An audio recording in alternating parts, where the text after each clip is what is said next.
If you're a man or husband considering polygyny, then this video is for you. See, most men fail before wife number 2 even enters the picture.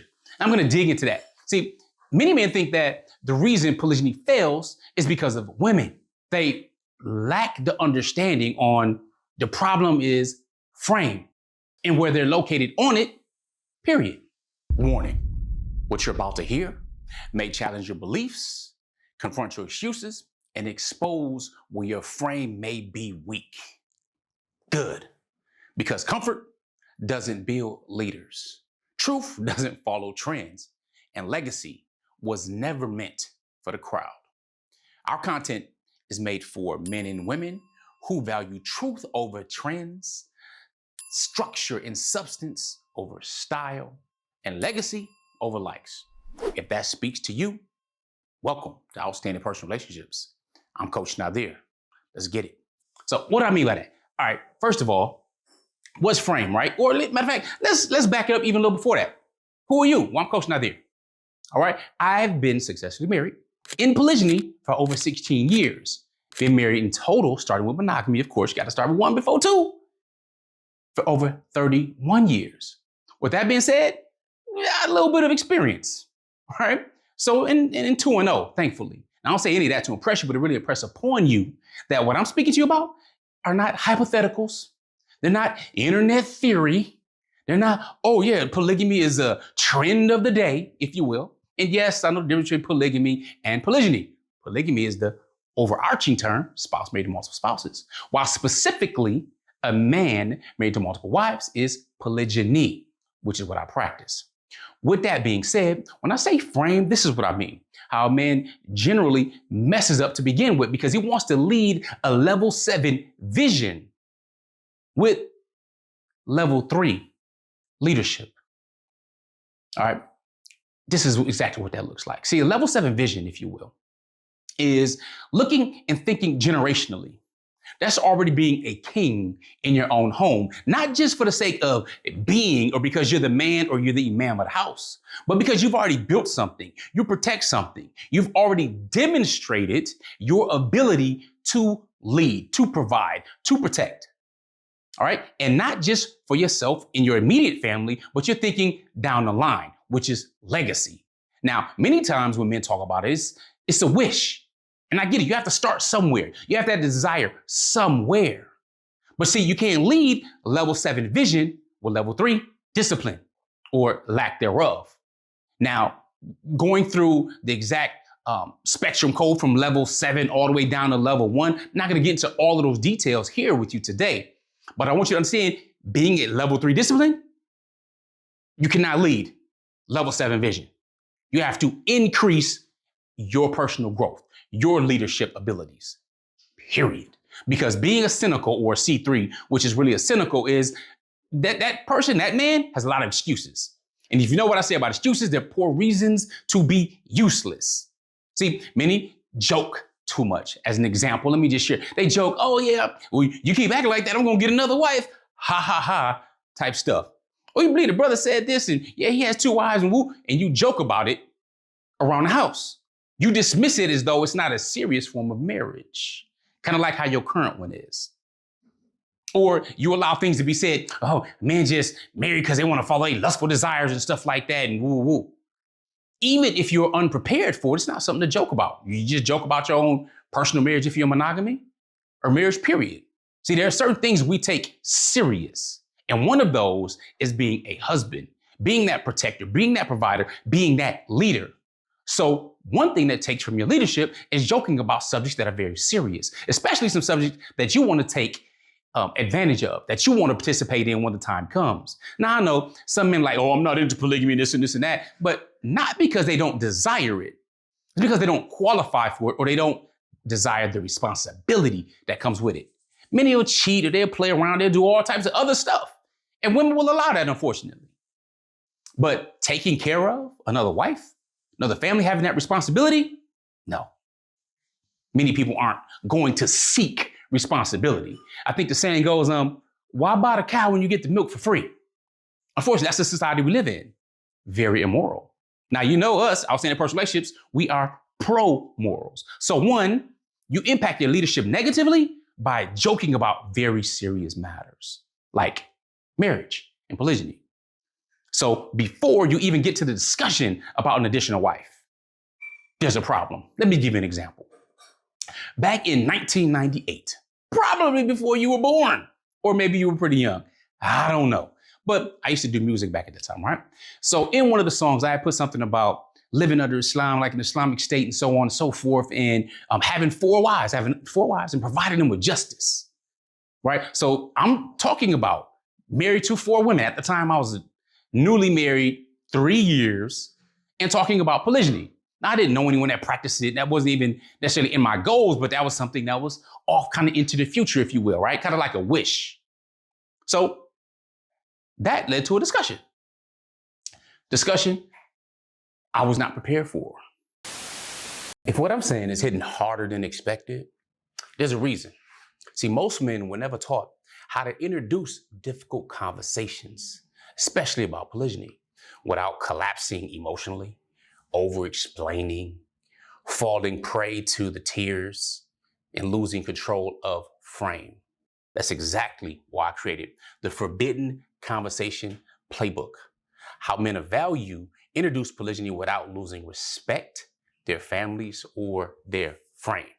So you can learn step by step how to lead hard conversations, handle emotional reactions, including yours, maintaining respect, and stop feeling dismissed, disrespected, or defeated. If that's where you are right now, go to polygamybooks.com, or the link is wherever on this page. Now, back to what I was talking about. I was young, didn't know that much, early 20s, right? That wasn't something that was building toward leadership, being able to articulate myself well, or saying, hey, under the right circumstances, this is exactly what I desire. I didn't do that as a young husband. That's one. Then discussing polygyny a second time. Let me give you an example, or another example. There was a sister who was, she was divorced, she had some children, stuff like that. And me, still newlywed, still learning my new religion of Islam. I said, yeah, if I was older, I had it, I would marry her. Now, who was I talking to? My wife, Coach Fatima. I'm saying it just like, I can see the wisdom in polygyny. This is a good sister. Matter of fact, the sister gave us some great books on Islam and stuff like that. And we were relatively, again, new to Islam. And I think the book was The Fundamentals of Tawheed by Bilal Phillips, Hafidhullah. So I said that. How do you think she took it? It wasn't well thought out by me to begin with. I'm just making a statement. Now, was I looking at marrying a sister? Nope. That wasn't a good thing. And I had to think about these things too, because I share with brothers, that when the time comes, they should express prior to, in many circumstances, that you are about to get married again, you want to get married again, but you must do it in a proper way. Talk more about it in the Forbidden Conversation Playbook. But that was the second time about the conversation, because we never officially had this conversation before I married again, but we did technically have conversations about polygyny. Not just by bringing the book Islam and Polygamy in the Home by Bilal Phillips, same author of the other book that I received, but then there was a third time. Now, first time in the song, second time while driving, talking about an older sister, and third time, that was in my journal. Like, I'm in business, I'm learning these things, writing your goals down, all that kind of stuff. And in my journal, I had written down polygyny and so on and so forth. Now, I think I left it on my wife's dresser or something like that, accidentally. Look, we're in the same room. I'm in my journal, whatever, going through it or what have you. And so some reason it happened to be on that page. Now, I didn't intend to leave it on that page. That was not like a subliminal message to her. I was still just building and growing my business and just had my list of goals down. But she saw it open for whatever reason, chose to read it. Like, who wouldn't, right? So she saw that. That was a problem for her, which turned into an even bigger problem for me.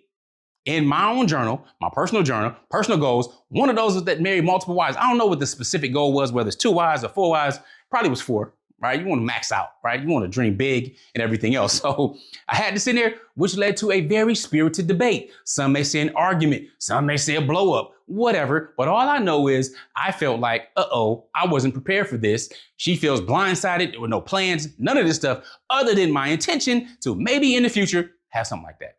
I was unprepared. That impacted my leadership. So the reason I'm talking about leading on a level 7 level, that right there matters. That's the crown. That's the highest level you can really get. That's the peak. And people are in and out of that level all the time after a lot of growth. I wasn't there. I was more kind of level 4 at that time, if you will. So by not being adequately prepared, not being strong in frame, not knowing how to address this desire of something off into the future while also maintaining who you are as a man and your own personal identity as a husband will allow you to minimize something. So when the time does eventually come, again, if that's your desire, you can handle it appropriately, or you can fall back on, I did some stuff before, now looked at it such and such, now you're nervous about it, or do what I did, just marry and tell her after the fact. Which definitely led to a whole lot of other challenges, a whole lot of other issues, because polygyny is not something easy. Again, not something to joke about. So I did it back-asswards, if you will, due to a lack of frame. I didn't know it at the time, but now I do. That's the beauty of reverse engineering. That is one of the core reasons that many men make the mistake before even an additional wife, a second wife, for example, comes into the picture. And it becomes very problematic for them to practice polygyny or even approach the topic of polygyny because they already fumbled before. Again, frame, making sure you know where you stand and can build at that level.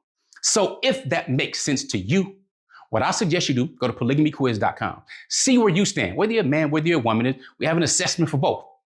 See where you stand. What's your actual frame level? All right, be honest, be truthful. We put it up for you. I reverse engineered this system to go ahead and help you avoid a lot of the obstacles and drama and trauma that can occur when things aren't done in the best possible way. So with that being said, if you made it this far in the video, I appreciate you rocking with us. What I want you to put down in the comments is level 7 vision. Level 7 vision, let us know you saw the entire video. We appreciate you. Make sure you find out exactly where you are. Polygamyquiz.com. Until the next video, remember, a wish changes nothing, but a decision changes everything. I'm Coach Nazir. I'm going to encourage you to be far above average. As my mentor told me, nobody strives to be average. That's not what you're looking for. Average is nothing but the top of the bottom or the bottom of the top. Strive to be outstanding. I look forward to seeing you there. Assalamu alaikum. Peace. Be outstanding.